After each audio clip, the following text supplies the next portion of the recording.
कौन बनेगा नेता। नगर निगम के चुनाव पास आने वाले थे। पूरे कानपुर शहर में टिकट को लेकर मारामारी शुरू थी, लेकिन सबसे ज्यादा चर्चा में वार्ड नंबर 40 की सीट थी। वो इसलिए क्योंकि इस बार वहां की सीट महिला के लिए आरक्षित थी।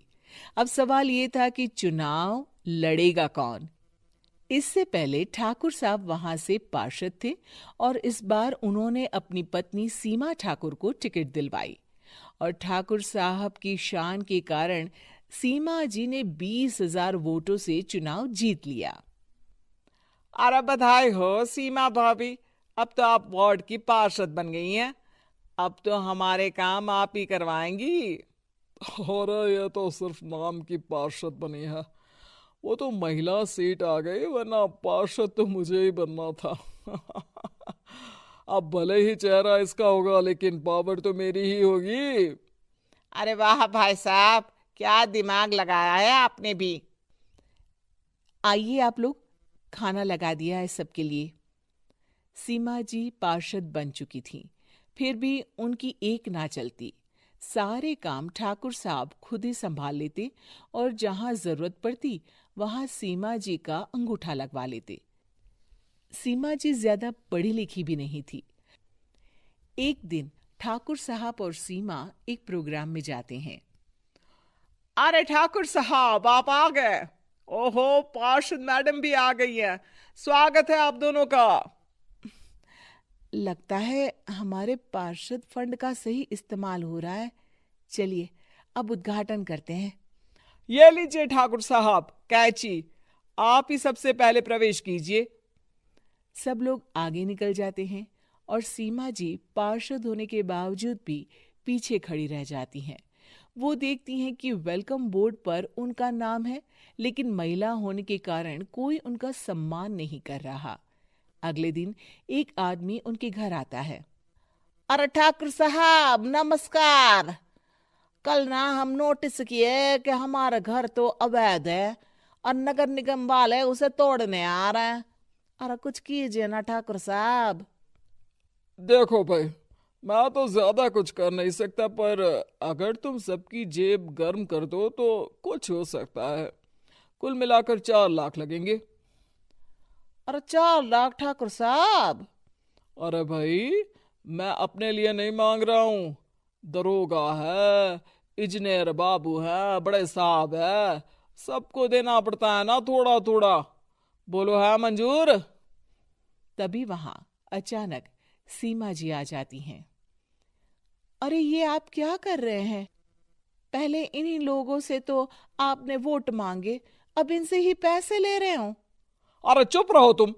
तुम्हारा काम है सिर्फ अंगूठा लगाना, तुम वही किया करो। मुझे दूसरे काम तुम मत सिखाओ, समझी? और तुम ना जाओ, अब पैसे लेकर आओ, वरना जेसीबी किसी भी वक्त आती होगी। सब कुछ ऐसे ही चलते रहता है। एक दिन सीमा जी और ठाकुर साहब को एक लोकल मीटिंग में बुलाया जाता है।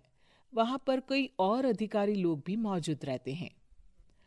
अब मैं चाहूंगा कि ठाकुर साहब हमारे बीच 2 शब्द कहें। मेरे प्यारे भाइयों और बहनों, आज मेरा सौभाग्य है कि मैं आप सबकी सेवा दिन रात कर पा रहा हूं।